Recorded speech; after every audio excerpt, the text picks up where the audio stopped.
At the United Nations, the Security Council convened late on Tuesday to assess the rapidly deteriorating humanitarian situation in Ukraine. Officials warned that 2025 is shaping up to be one of the deadliest years of the conflict. 2025 has been one of the deadliest for the people of Ukraine. Civilian casualties between January and November this year were 24% higher compared to the same period in 2024. These figures continue to increase as the Russian Federation escalates its aerial attacks across Ukraine.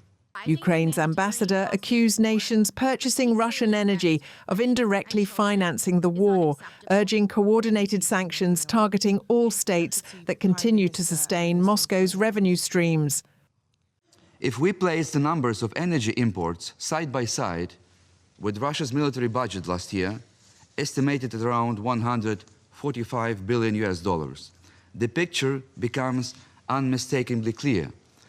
The purchases of Russian energy by just three biggest consumers exceeded by far the entirety of Russia's annual defense spending.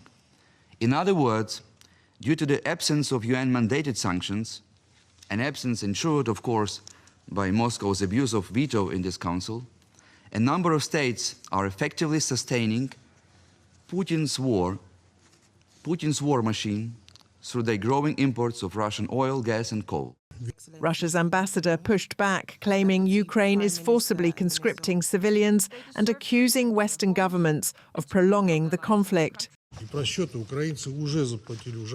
Ukrainians are now being forced to pay an even higher price. Men who don't want to fight have been grabbed in the streets. They are being sent to a pointless, fratricidal meat grinder.